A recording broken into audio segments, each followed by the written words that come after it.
Aquí estamos de nuevo en el Departamento de Orientación de Escolapias de Santa Engracia. Soy César, el orientador, y hoy vamos a cerrar un poco el círculo de estas charlas que estamos dando últimamente sobre el tema del desarrollo de los niños y niñas, que hemos dado algunas pinceladas anteriormente con el tema de la autonomía y el tema de la autoestima.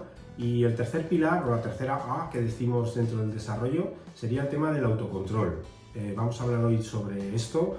Es un tema muy importante, es un tema que afecta a todas las áreas: aprendizaje, socialización, desarrollo emocional. Yo diría que el autocontrol, a eso que pedimos a los niños y que es algo que nos afecta mucho en el día a día, lo tenemos que ver como en dos áreas. Una es la capacidad de la atención y la otra la gestión de las emociones.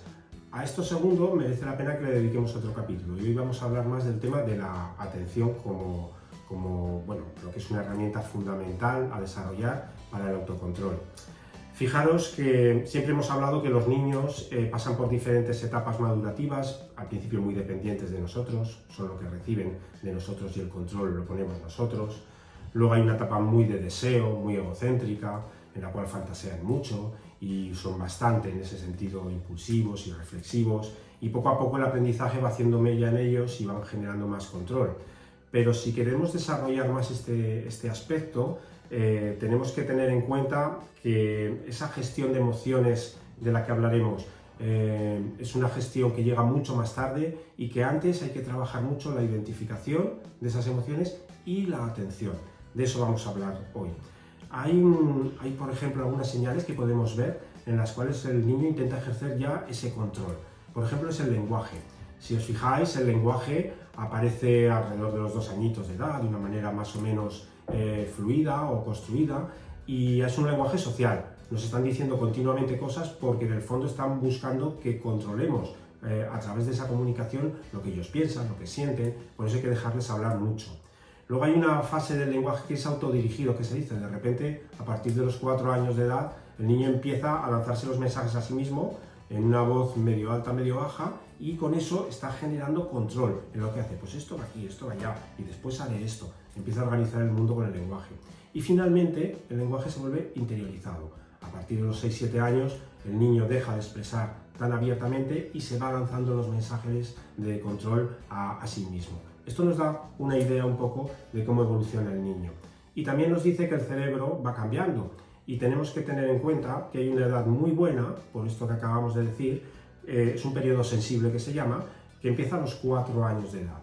Y a partir de esos 4 o 6 años, el desarrollo del cerebro, y esto está estudiado desde la neurociencia, nos dice que podemos trabajar muy bien el control atencional y el control ejecutivo en general de lo que los niños hacen. Y por tanto, poner mucho énfasis a partir de los 4 años en este aspecto. A los niños los vamos a hacer conscientes de ellos, y aunque sean muy pequeñitos, ya les podemos hablar de cómo tienen que controlar esa atención y su propio cuerpo. Este control que el niño va a poder ejercer a partir de los 4 o 5 añitos de edad se puede entrenar. Y se puede entrenar desde haciéndoles conscientes de que tienen un cerebro, y que ese cerebro puede hacer cosas para cada vez atender más o ser más regulado, más controlado. Adaptado a la edad de los niños, necesitan simbolizar este aprendizaje. Se les puede hacer con un gesto hasta de una mano, se les enseña. Mira, aquí están las emociones, y las emociones están dentro del cerebro. Y por fuera está tu capacidad de hacer cosas para que las emociones no dominen y tú seas el que dominas a las emociones. Por ejemplo, se les cuenta con este gesto simbólico y con más juegos que hay.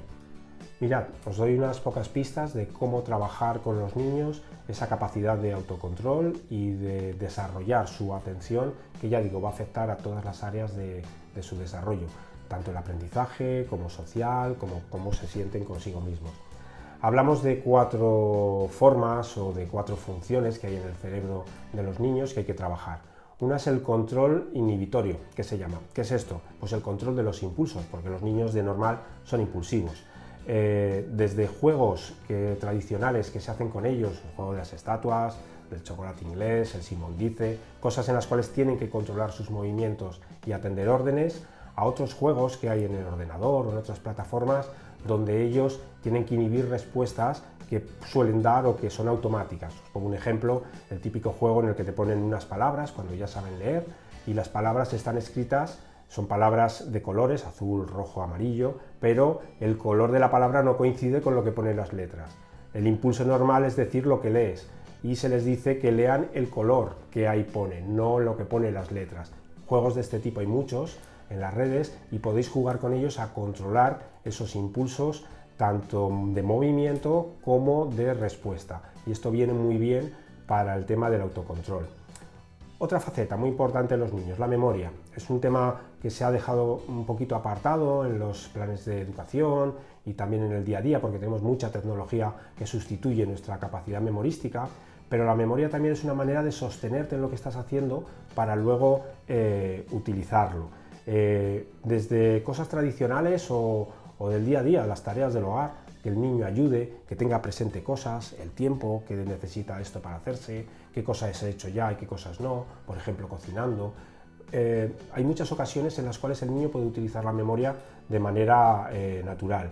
Y luego juegos también, que podéis encontrar muchos, por ejemplo de decir números y el niño tener que decirlos al revés y cada vez ir aumentando las series. Todo esto ejercita mucho el retener las cosas, atenderlas y luego trabajar con ellas y manipularlas. Juegos de frases, de construir frases cada vez más largas, estos típicos juegos de trabalenguas, de poesías, todo eso viene muy bien para que el niño también trabaje esa retención, esa capacidad de sostener algo para utilizarlo y que luego sirve para la escuela. Y luego hay otro aspecto también que es la flexibilidad mental, es decir, en el mundo en el que vivimos hay muchos cambios y entonces el niño tiene que saber romper los automatismos para funcionar de otra manera. Juegos de mesa. Hay juegos, por ejemplo, de construir historias que son muy bonitos, de dados que tú los tiras, salen imágenes y el niño tiene que generar una historia con esas imágenes. Juegos de cartas, de clasificación de cartas por color, tamaño, número. A veces se les hace jugar con que la persona que está enfrente va clasificando y él tiene que descubrir en base a qué criterio. Ah, lo estás clasificando por color, por el número. Todo este tema hace que el niño esté muy atento y a la vez controlando su pensamiento. Y en definitiva todo esto nos lleva al final, que es ejercitar la atención. Hay multitud de juegos, de formas de trabajar la atención, ratitos cortos al día, no hace falta mucho en las edades tempranas, pero es suficiente con esos ratitos tener al niño concentrado en su cuerpo, en la respiración o en la tensión, distensión muscular, para que cada vez sean más conscientes de sus movimientos, de lo que sienten. Hay una corriente que se llama el mindfulness, que yo os invito a que descubráis, que es preciosa para trabajar desde muy pequeños con los niños esa capacidad de sostener la atención en momentos concretos y centrarse.